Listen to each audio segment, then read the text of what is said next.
Graça e paz, meus irmãos, em Cristo Jesus. Sejam todos mais uma vez bem-vindos ao Teolosofando, um espaço dedicado ao estudo sério, pastoral e profundamente bíblico das Escrituras. Nosso propósito aqui é estudar sistematicamente e teologicamente a palavra de Deus, permitindo que esta palavra molde nossa mente, nosso coração e a nossa prática cristã. Hoje, iniciamos nossa jornada pela primeira carta do apóstolo Paulo aos Coríntios, uma das cartas mais pastorais e, ao mesmo tempo, confrontadoras do Novo Testamento. Estudar esta carta nunca foi tão essencial para a nossa geração, porque os problemas da igreja de Corinto também são nossos problemas. E através desses encontros, Deus irá falar profundamente aos nossos corações. Portanto, se prepare e vem com a gente nessa jornada.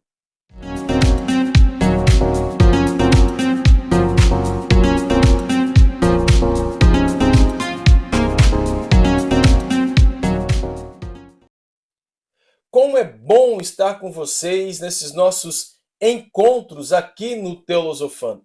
Nós tivemos há pouco alguns encontros estudando a carta do apóstolo Paulo aos Romanos. E como nós já anunciamos aqui, nosso desejo é estudar todas as cartas do apóstolo Paulo e posteriormente a isso nós continuaremos estudando expositivamente as Escrituras Sagradas. Então, se você nos acompanhou na exposição da carta do apóstolo Paulo aos Romanos, seja bem-vindos nessa nova jornada em busca do conhecimento e da transformação das nossas mentes também, onde estaremos estudando a primeira carta de Paulo aos Coríntios. Mas antes de qualquer exposição, antes de qualquer mergulho nas Escrituras Sagradas, eu quero convidá-los a orarmos neste momento e a declarar a nossa dependência no Espírito Santo de Deus. Porque eu entendo que precisamos, nós carecemos do Espírito Santo de Deus para iluminar a nossa mente, a nossa compreensão das Escrituras Sagradas. E eu quero iniciar essa jornada com você, orando. Portanto, onde você estiver, eu quero convidá-lo a orar comigo neste momento. Senhor, nós louvamos o teu nome. Nós queremos te agradecer, ó Pai, por esse tempo de qualidade aqui no Teolosofando, onde nós passaremos, ó Pai, se dedicar agora ao estudo expositivo e sistemático da carta aos Coríntios.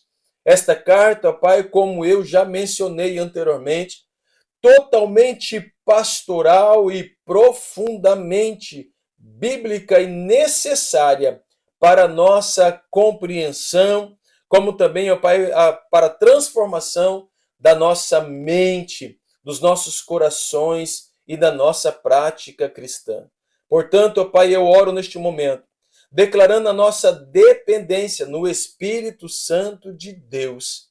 E pedimos em nome do Senhor Jesus, que através, ó Pai, desta exposição, o Espírito Santo possa nos direcionar nos passos que devemos seguir na nossa jornada de fé e prática cristã. Pai, o Senhor tem liberdade para confrontar os nossos corações e falar, ó Pai, segundo as nossas necessidades. Nós somos dependentes de Ti e voltamos os nossos ouvidos para ouvir a Sua voz. Portanto, fale conosco.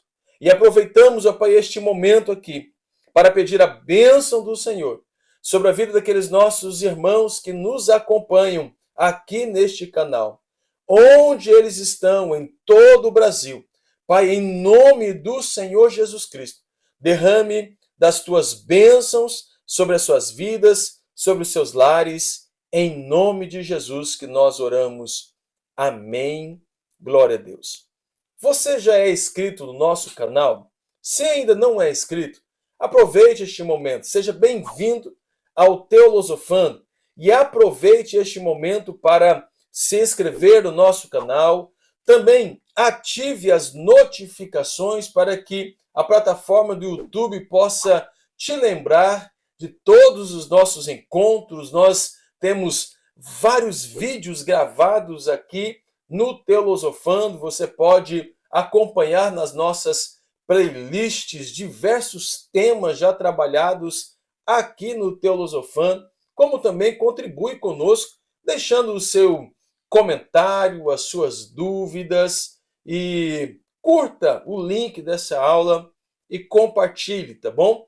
Nós estamos desenvolvendo aqui um trabalho sério, um estudo sistemático e pastoral das Escrituras Sagradas. E o nosso pedido a você, que você nos auxilie, também nos abençoe através dessas pequenas ações que você não vai gastar aí 30 segundos para nos abençoar, tá bom? Assim, o YouTube entende que este canal é relevante, entende que o conteúdo é importante e ele vai compartilhar todo este trabalho com outras pessoas também. E assim como você é abençoado, outras vidas podem também ser abençoadas, tá bom? Eu peço a você que faça essas pequenas ações para nos ajudar aqui no Teolosofando.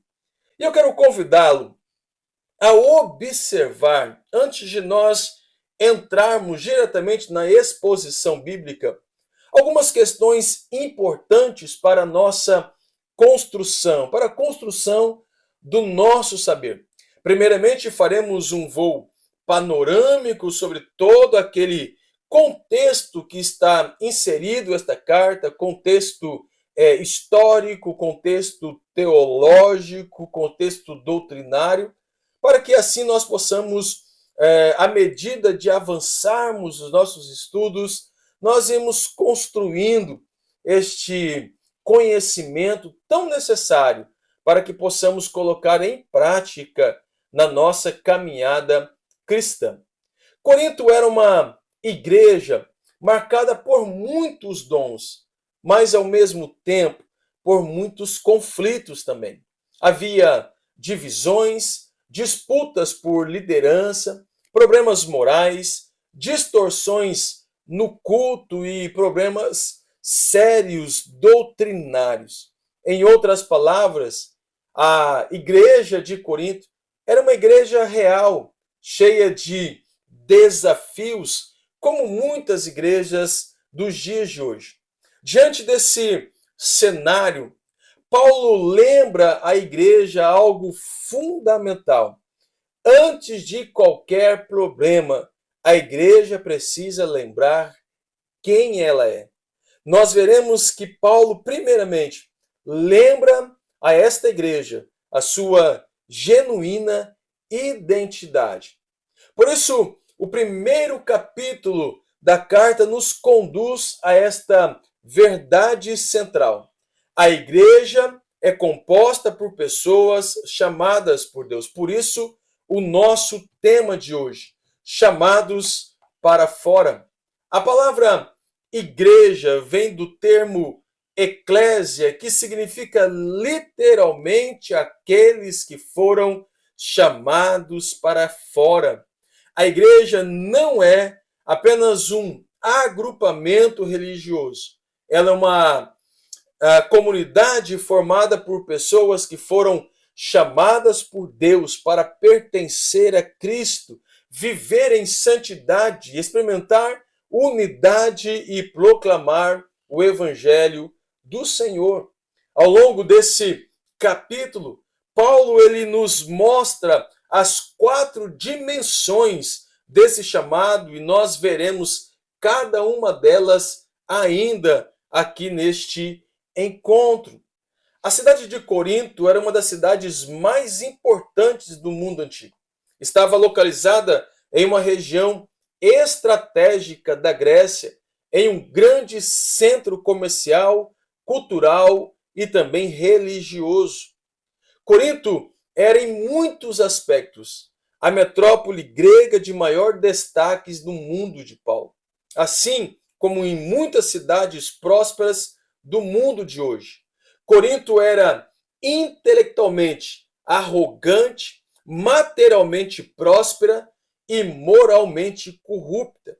O pecado, em todas as suas formas, estava enraizado nessa cidade de má fama pela sua licenciosidade. Era também uma cidade marcada pelo pluralismo religioso, forte influência filosófica grega, as principais mentes da época, os principais pensadores da época, discursavam nas praças, nas ágoras da cidade, a fim de conquistar os seus seguidores. A cidade de Corinto também era uma cidade marcada pela imoralidade sexual. Havia um templo dedicado à deusa Diana, que, segundo os estudiosos, havia ali naquele templo pelo menos 1000 prostitutas cultuais que adoravam a deusa Diana, a deusa Afrodite, pela prostituição ou através da prostituição como parte do seu culto. Havia um templo dedicado ao deus Apolo, deus da homossexualidade.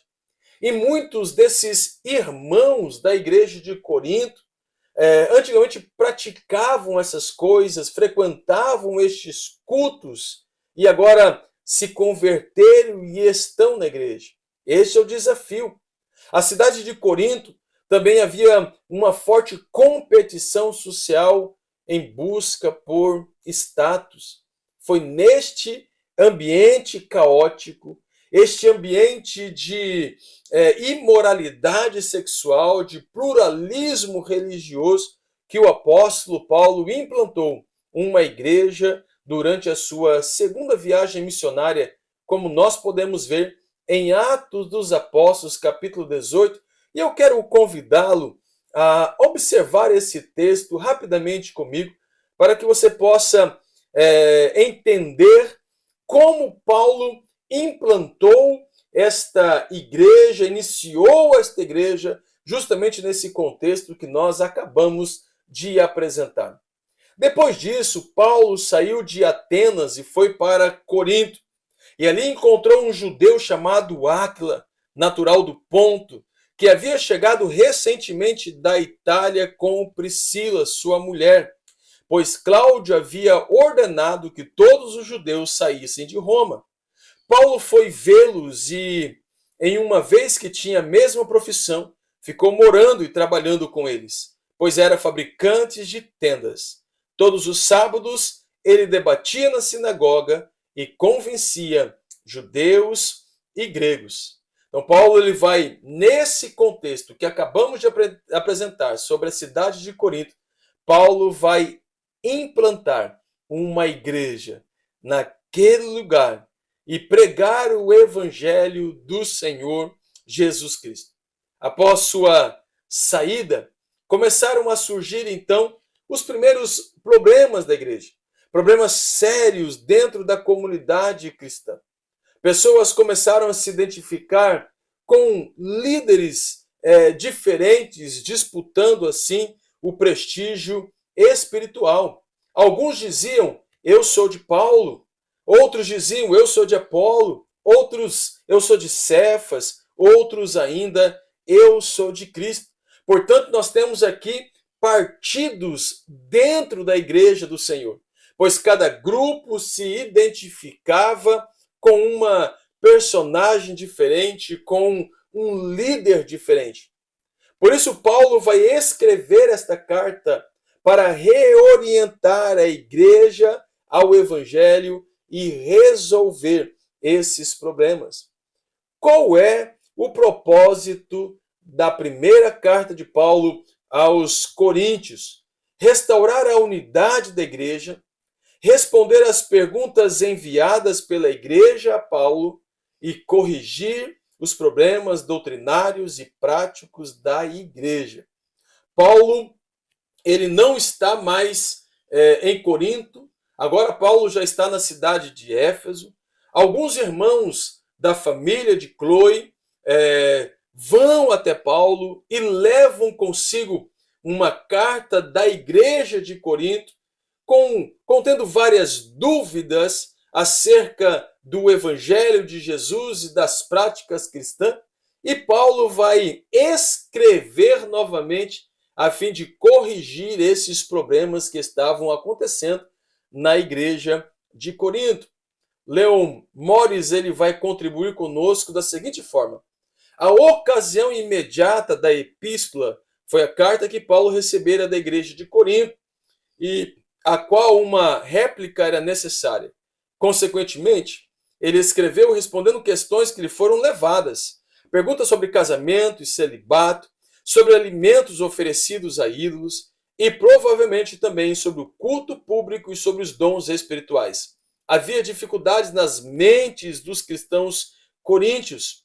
Paulo escreve para resolver essas dificuldades. Este é o propósito da primeira carta de Paulo aos Coríntios. Qual é a melhor forma de compreender esta carta? Nós não estaremos estudando esta carta como será proposto aqui para você a seguir. Nós faremos um estudo expositivo, de versículo por versículo, perícope por perícope. Mas Peter Wagner vai nos admoestar dizendo, em vez de você estudar a primeira carta aos Coríntios, capítulo por capítulo, você deveria entender e estudar essa carta problema por problema. Porque Paulo ele vai escrever a fim de resolver estes problemas. E por que é tão importante estudar esta carta? Porque os problemas daquela igreja também são os nossos problemas. Nós enfrentamos na igreja da pós-modernidade, 2000 anos depois, os mesmos problemas, os mesmos dilemas. E também temos que resolver diariamente estes mesmos problemas no seio da igreja. Diante de todos os problemas enfrentados naquela igreja, Paulo começa lembrando quem realmente eles são. E este é o propósito que nós passaremos a observar a partir de agora. Lembre que eu disse que o tema da nossa exposição de hoje é os chamados para fora. E eu lhes falei sobre a igreja, que naquele contexto de eclesia também foi chamado para fora. A eclésia ou eclesia, conforme você queira, tem este sentido. Um grupo de pessoas que foi chamado para fora. Naquele contexto antigo, era um grupo de pessoas chamados à assembleia, a uma reunião, a fim de discutir os problemas da polis, os problemas da cidade.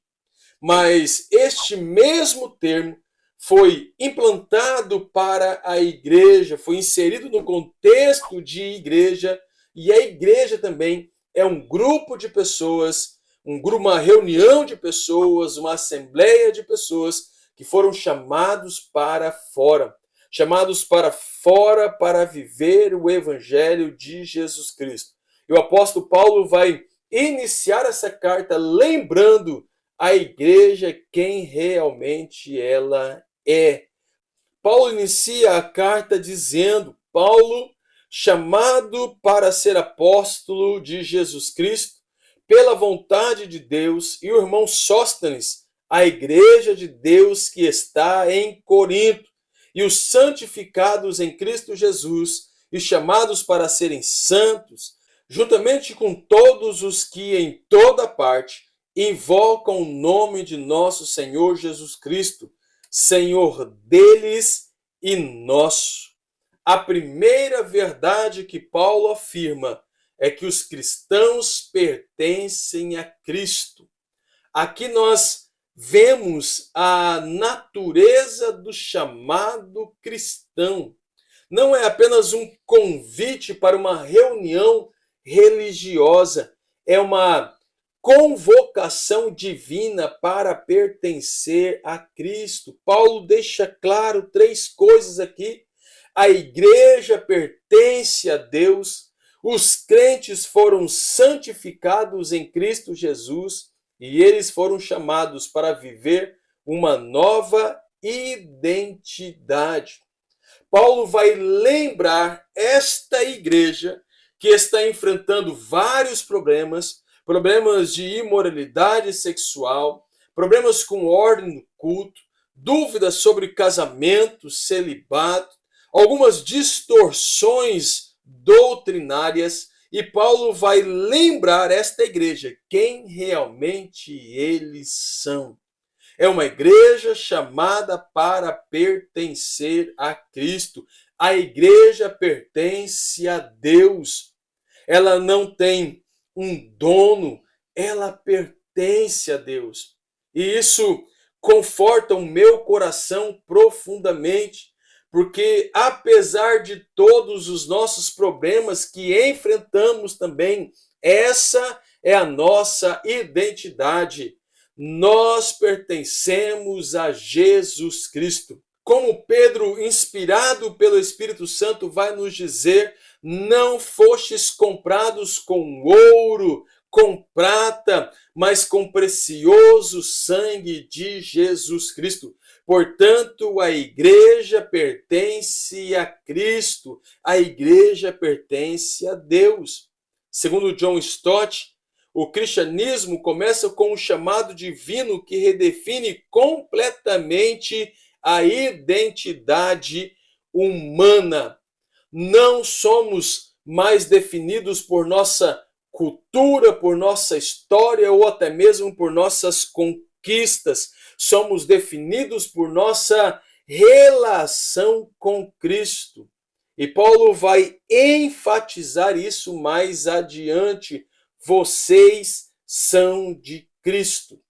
Portanto, a igreja é formada por pessoas que não pertencem mais a si mesmas, mas ao Senhor. Nós temos uma nova identidade em Cristo Jesus.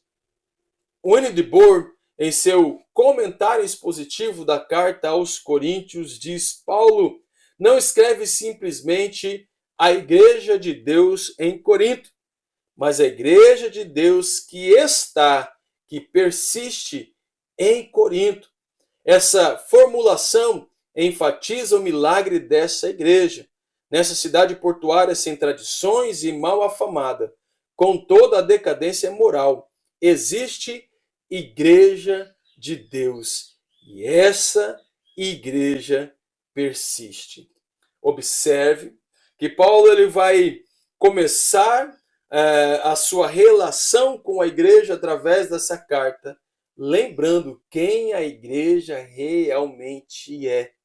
Apesar de estar inserida em um contexto de profunda imoralidade sexual, de devassidão, de pecado. E, infelizmente, os pecados da cidade estavam se enraizando na igreja, estavam influenciando a igreja, e nós veremos isso mais adiante conforme vamos avançando, pois mesmo que não estudaremos a carta problema por problema, é inevitável que esses problemas apareçam ao longo dos nossos estudos aqui, e nós também discutiremos cada um deles. Então, a igreja pertence a Cristo. E apesar de tudo isso, ela tem uma identidade. E nós, como cristãos, mesmo que inseridos num contexto como a igreja de Corinto estava, nós pertencemos a Jesus Cristo. Mesmo que em nossa igreja local haja problemas como a igreja de Corinto enfrentava, nós pertencemos a Cristo.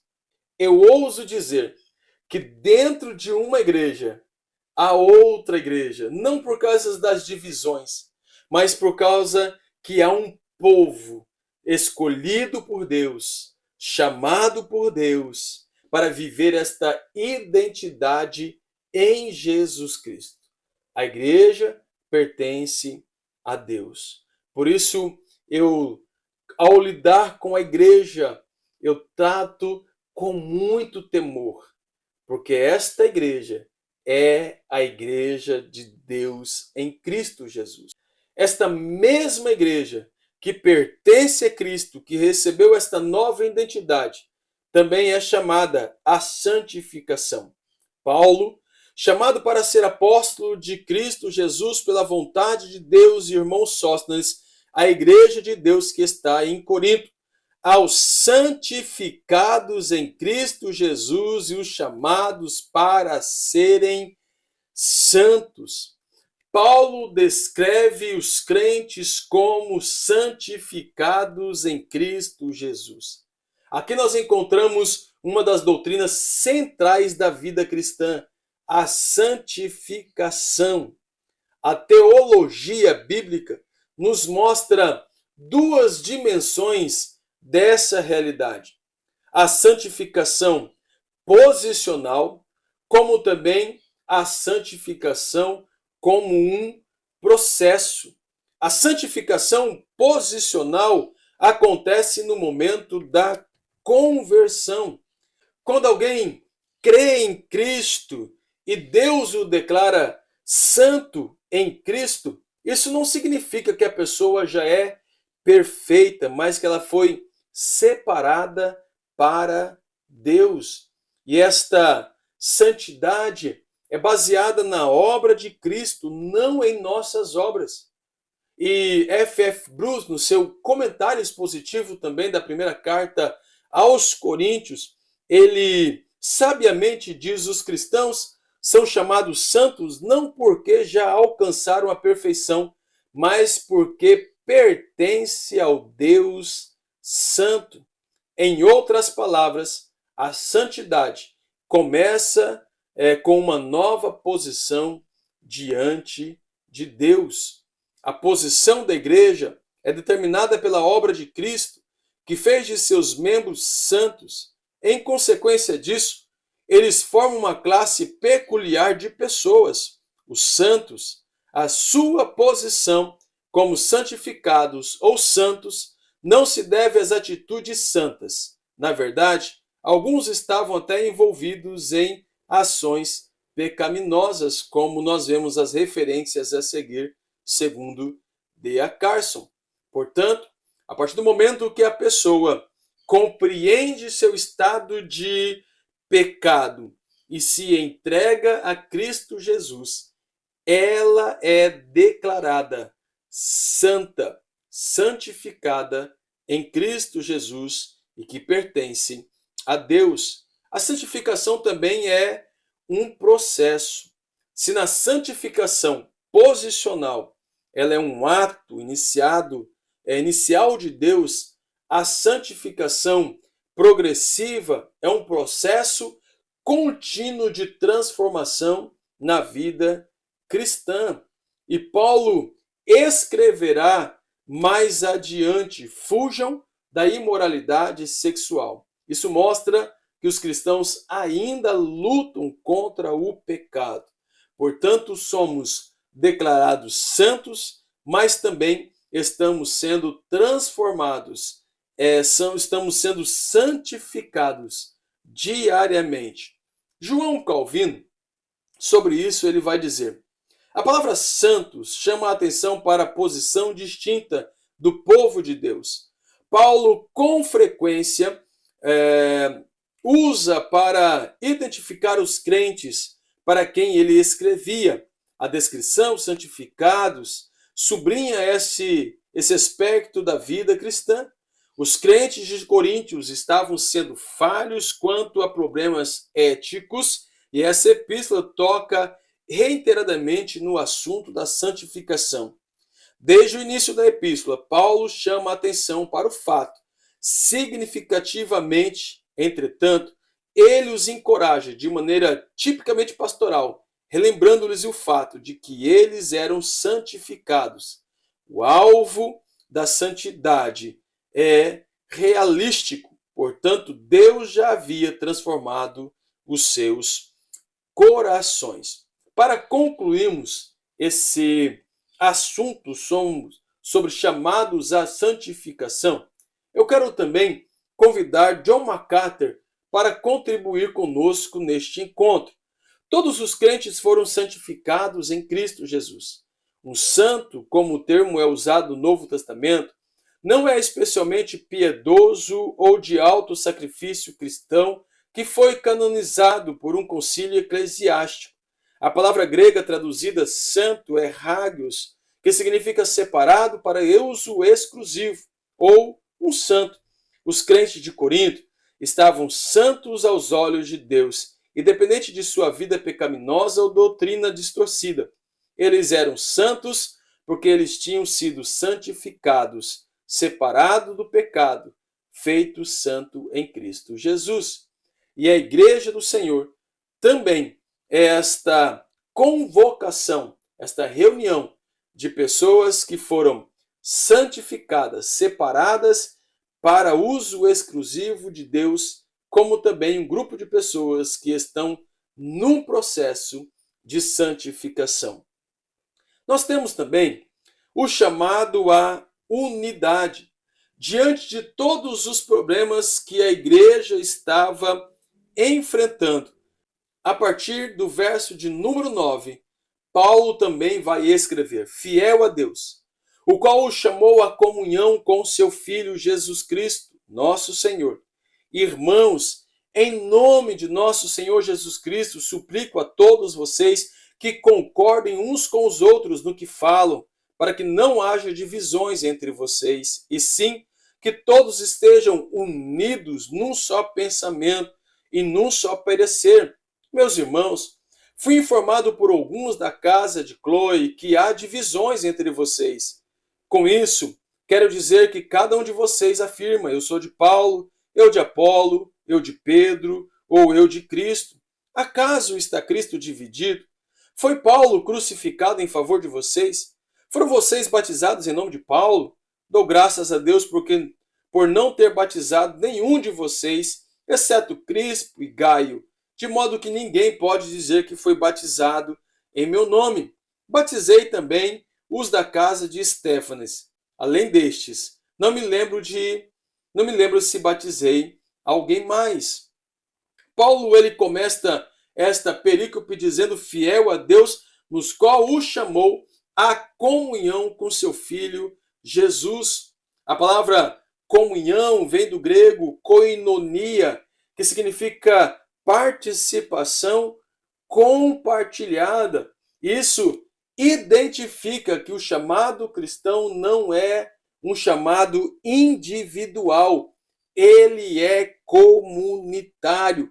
Nós somos chamados a viver em comunidade, em comunhão com o corpo de Cristo Jesus. Mas aquela igreja, a igreja de Corinto, estava profundamente dividida.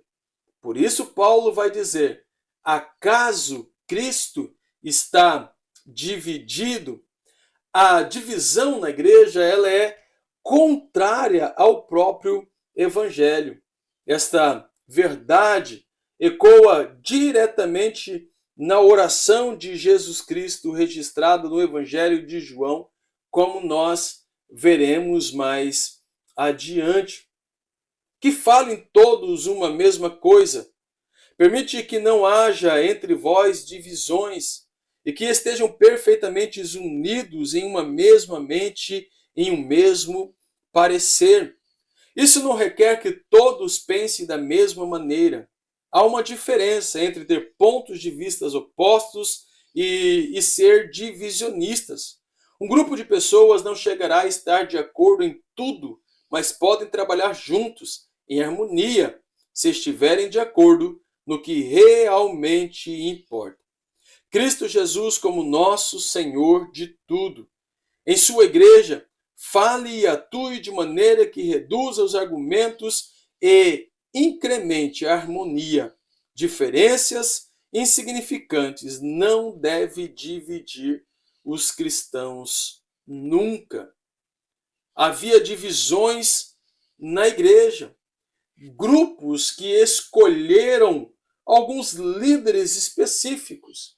Estavam até mesmo, e eu ouso dizer, idolatrando estes ídolos. Uns diziam, eu sou de Paulo, outros de Apolo, Cefas, de Cristo. Por isso que Paulo vai dizer, está Cristo dividido.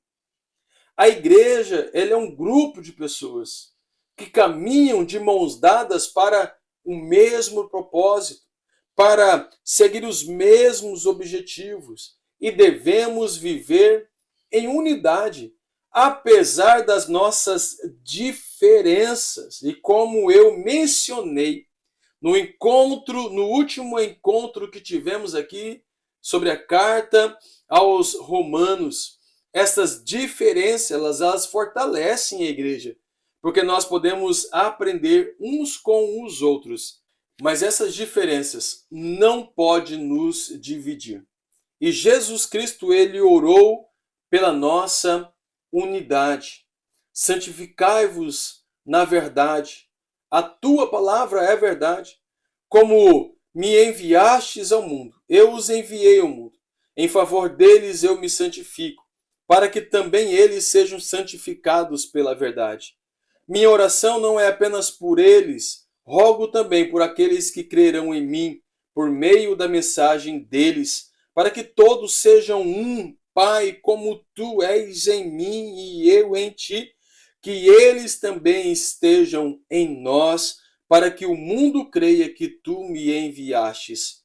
Dê-lhes a glória que me destes, para que eles sejam um, assim como nós somos um, eu neles e tu em mim, que eles sejam levados à plena unidade, para que o mundo saiba que tu me enviastes e o amastes como igualmente me amastes.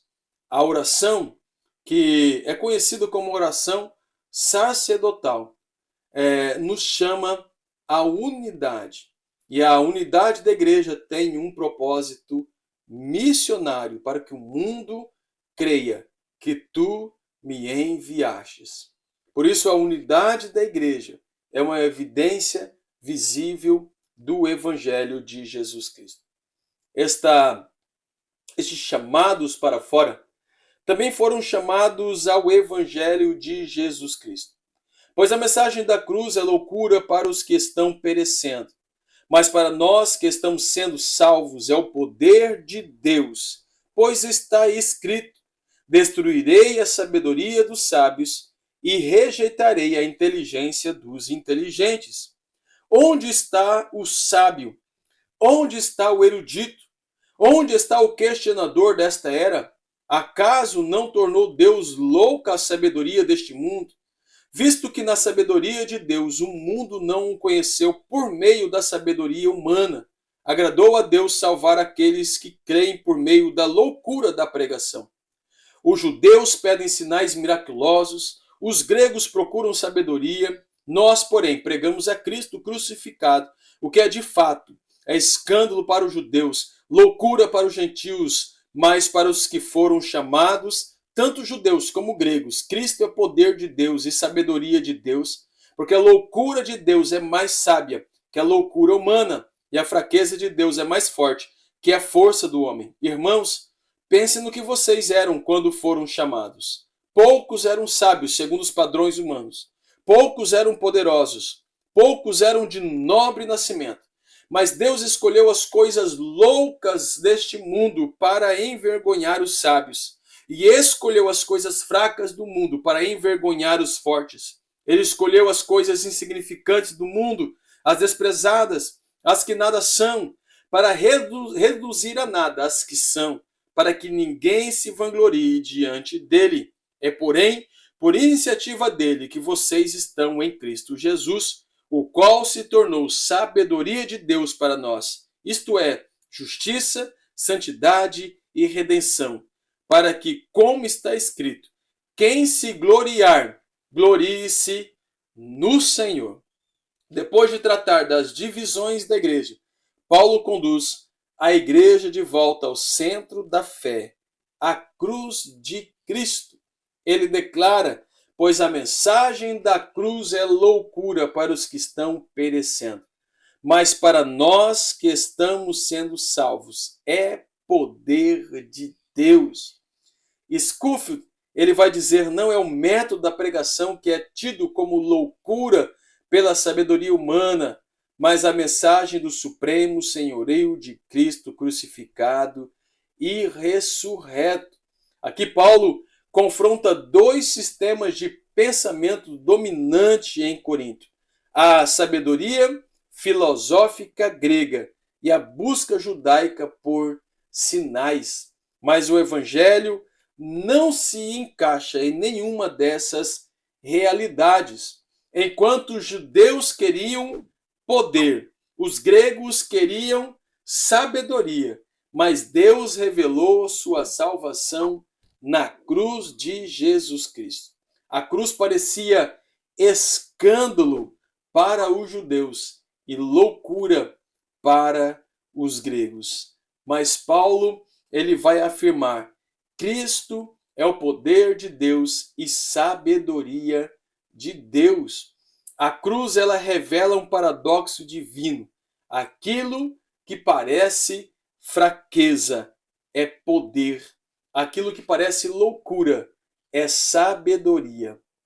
As boas novas de Jesus ainda parecem parvas para muitos. Nossa sociedade rende culto ao poder, influência e riqueza.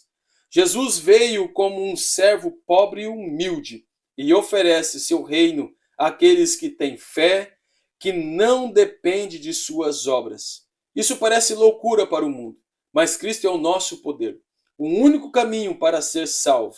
Conhecer Cristo pessoalmente é a sabedoria maior que alguém pode ter.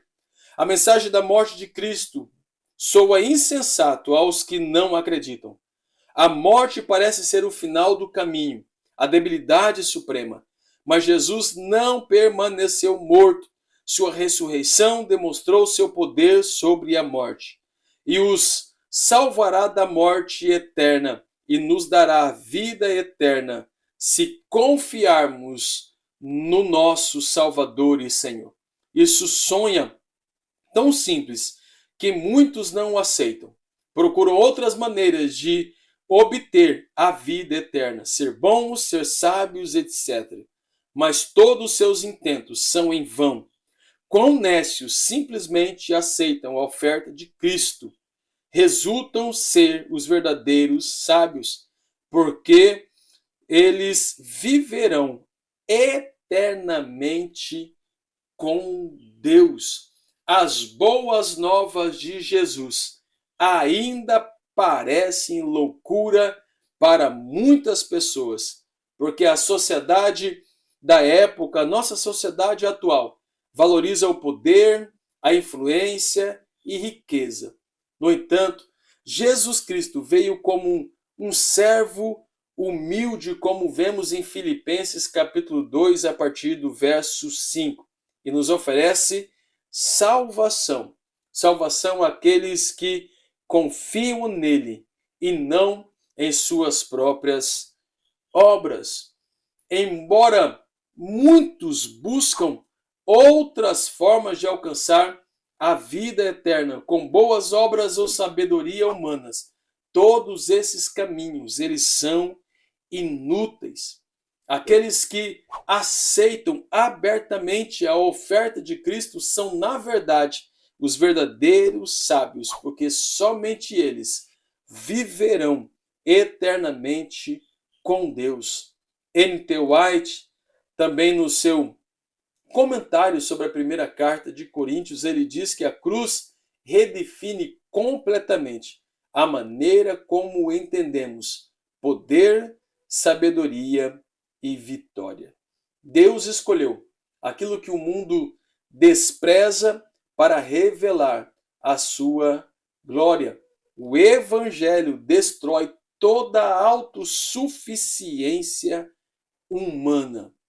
E eu louvo a Deus, porque a salvação não depende de mim. Aos olhos do mundo parece ser loucura, mas para aqueles que foram chamados ao Evangelho, chamados a pertencer a Cristo, chamados à santificação e chamados à unidade. Isto é sabedoria de Deus. O Evangelho aponta para Cristo Jesus. O capítulo 1 de Corinto nos lembra que quem realmente somos. A igreja é composta por pessoas que foram chamadas para pertencer a Cristo, chamados para viver em santidade, chamados para experimentar a unidade e também chamados para viver e proclamar o Evangelho da cruz de Cristo. Quando a igreja esquece essa identidade, surgem então divisões, confusão e distorções espirituais. Mas quando a igreja retorna ao Evangelho, ela redescobre sua verdadeira vocação. A igreja de Corinto, mesmo que estava enfrentando inúmeros problemas, ainda era uma igreja que pertencia a Deus, a igreja de Cristo Jesus. E Paulo vai escrever a esta igreja, resgatando esta identidade. E a convocação que ecoa pelos séculos e chega até nós é que também nós devemos resgatar essa identidade. Nós pertencemos a Deus. Somos a igreja de Cristo, apesar de todos os nossos problemas. Deus não abandonou a sua igreja. Nós fomos chamados para viver essa identidade. Eu quero deixar algumas reflexões a vocês, algumas aplicações pastorais a vocês. A quem realmente pertencemos? A nossa identidade está em Cristo ou em preferências e tradições? Estamos vivendo em santidade? A santidade não é uma perfeição imediata, como vimos, mas um caminho contínuo de transformação. Estamos promovendo unidade? Estamos centrados no Evangelho da cruz ou buscamos uma fé moldada pelos valores do mundo? A igreja só será saudável quando permanecer fielmente ancorada na cruz de Cristo. E essa é a nossa nova identidade.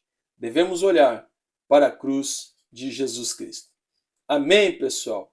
Que ensino profundo, sistemático e teológico que nós acabamos de experimentar aqui na primeira carta do apóstolo Paulo aos Coríntios. E o meu convite a você é para que continue se dedicando, estudando conosco aqui no Teolosofan.